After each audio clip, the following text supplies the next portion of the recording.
Hello viewers, welcome to our channel. నేను మీ Charan Parimi. Are Krishnaiah రాజీనామా అనేది ఇప్పుడు పెద్ద చర్చగా మారింది. ఎందుకంటే బీసీ నేత, బీసీలకి ఒక ప్రతినిధి ఉన్నారంటే ప్రస్తుతానికి రెండు తెలుగు రాష్ట్రాల్లో కలిపి చూసినా సరే ఆర్ కృష్ణయ్య గారే. బీసీల అభివృద్ధి కోసం, బీసీల రిజర్వేషన్ల కోసం పోరాడి బీసీల రాజ్యాధికారం అనే వర్డ్ తోటి ముందుకొచ్చిన వ్యక్తి. నిజం చెప్పాలంటే గతంలో టీడీపీ నుంచి బీసీలకు ప్రతినిధిగా ఉండి కూడా ఆయన ఇక్కడ పెద్దగా రాజకీయం చేయలేకపోయారు. చివరికి ఏపీ రాజకీయాల్లో అడుగుపెట్టిన తర్వాత జగన్ ఆయన్ని ముందుకు తీసుకొచ్చి రాజ్యసభకు పంపించడం జరిగింది. జగన్ తనకై తానే గుర్తించి బీసీ నాయకుడిగా ఆయన్ని పంపించారని చెప్పేసి ఆర్ కృష్ణయ్య గారు ఆ రోజు మాట్లాడారు, ఈరోజు కూడా మాట్లాడుతున్నారు. ఇలాంటి తరుణంలో సడన్గా జగన్ ఇచ్చిన ఆఫర్ని ఎందుకు సద్వినియోగం చేసుకోకుండా రాజీనామా చేసి బయటకు వచ్చారు. ఆయనకి ఇంకా చాలా గడువు ఉంది రాజ్యసభ సభ్యత్వం అది పూర్తవడానికి, ఆ టర్మ్ పీరియడ్. అటువంటిది ఇప్పుడు ఎందుకు రాజీనామా చేయాల్సి వచ్చింది? ఆయన చెప్తున్న ప్రెస్ మీట్లో ఆయన వెల్లడించే విషయాలు కొన్ని ఉంటే, వైసీపీ దీనికి వేస్తున్న కౌంటర్లు కొన్ని ఉన్నాయి. ఈ రెండూ కాకుండా నిజాలేంటి? ఎందుకంటే రాజకీయ నాయకులు ఎప్పుడు కూడా డైరెక్ట్గా నిజాలు చెప్పరు. లోపల వేరే విషయం ఉంటుంది, బయట మాత్రం మరొక విషయం వెల్లడిస్తూ ఉంటారు. కాబట్టి మనం ఒకసారి దీన్ని ఓవరాల్గా లుక్ వేసి చూస్తే మనకు అర్థమయ్యేది ఏంటంటే, ఆర్ కృష్ణయ్య గారు చెప్తున్న వ్యాఖ్యలు ఏంటి మనం ఒకసారి గమనించి చూద్దాం. ఆయన జగన్ నన్ను గుర్తించి ఇచ్చాడు, కానీ బీసీల అభివృద్ధి కోసం నేనే రాజీనామా చేస్తున్నాను. తెలంగాణలో బీసీలకు రిజర్వేషన్ ఇస్తా అన్నారు, ఇంతవరకు 9 నెలలు అవుతుంది, ఇంతవరకు ఏమీ లేదు. కాబట్టి దీని మీద యాక్షన్ తీసుకోవాలి. తెలంగాణలో బీసీల అభివృద్ధికి పోరాటం చేయడం కోసమే నేను రాజీనామా చేశాను అన్నారు.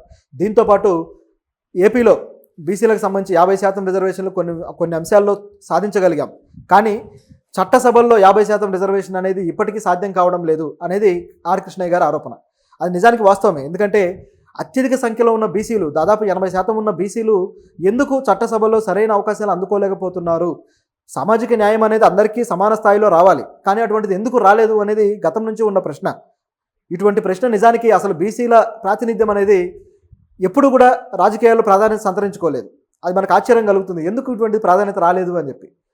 ఈ విషయంలో అయితే నిజానికి చిరంజీవి గారు చేసిన రాజకీయం అద్భుతమైన రాజకీయం అని చెప్పాలి. ఆయన ప్రజారాజ్యం తీసుకొచ్చినప్పుడు బీసీలకు నేను 100 సీట్లు ఇస్తాను, అప్పుడు ఉమ్మడి ఆంధ్రప్రదేశ్లో 100 సీట్లు ఇస్తాను అని చెప్పి సవాలు చేసి మొట్టమొదటిసారి బీసీలకి చిరంజీవి గారు 100 సీట్లు ఇచ్చారు. కానీ ఆయన సామాజిక న్యాయం అంటే దానికి అర్థం ఏంటి చెప్పు అని చెప్పేసి ఈ ఛానళ్ళు, ఇది పేరు మోసిన సోకాల్డ్ ఛానళ్ళు కూడా చిరంజీవి గారిని నానా రకాలుగా ఎద్దేవా చేశాయి. కానీ ఆయన అన్న మాటను నిరూపించి చూపించారు కూడా. అయితే ఎక్కువగా గెలుపులు సాధించలేకపోయారు, అది వేరే విషయం. కానీ కమిట్మెంట్ మెచ్చుకోవాల్సిన విషయం.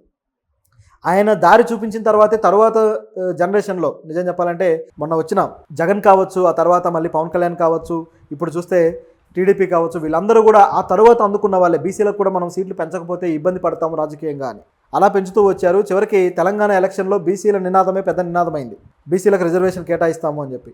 ఇంకా చూస్తే జాతీయ స్థాయిలో అయితే మోదీ గారు బీసీ ప్రధానమంత్రి అని చెప్పేసి మోదీని ముందు పెట్టి రాజకీయం చేశారు. కానీ మోదీ గారు వస్తే ఆయన రాజకీయం ఏ రకంగా జరిగిందో అందరూ చూశారు. సో ఇలాంటి తరుణంలో బీసీలకు చట్టసభలో ప్రాధాన్యత వస్తుందా రాదా అనేది ఇప్పటికీ క్వశ్చన్గానే ఉంది. సరిగ్గా అడిగేవాళ్ళు కూడా లేరు నిజం చెప్పాలంటే. బీసీలకు మీరు ఎందుకు 50% రిజర్వేషన్ పార్లమెంట్లో ఇవ్వరు అని చెప్పి అడగడానికి పార్లమెంట్లో ఒక్క నాయకుడు కూడా లేడు. ఇది ఇక్కడ పొజిషన్. ఎవరిది వాళ్ళకి ఇండివిజువల్ కుల రాజకీయమే అయింది తప్పితే ఒక గ్రూపుగా అణగారిపోతున్న వాళ్ళ గురించి అడగడానికి ఎవరు లేరు.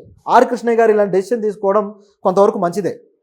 అయితే ఆయన నిజంగానే దీనికోసం పోరాడబోతున్నారా? మరి జగన్ ఆయనకు రాజ్యసభ సీటు ఇచ్చినప్పుడు ఆయనకు తెలియలేదా అనే ప్రశ్న కూడా ఉంది. ఎందుకంటే జగన్ ఈయనకు రాజ్యసభ సీటు ఇచ్చినప్పుడేమో ఎగేసుకుంటూ పోయి తీసుకున్నాడు.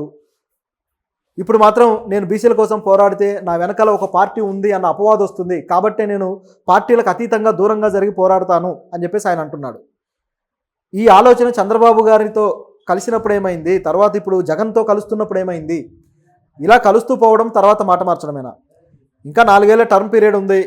నిజం చెప్పాలంటే 4.5 ఏళ్ళు ఉంది మళ్ళీ ఎలక్షన్కి. మరి ఇప్పుడు ఎందుకు ఈ స్ట్రాటజీ తీసుకున్నారని గమనించి చూస్తే మనం అంచనా వేయాల్సినవి కొన్ని ఉన్నాయి.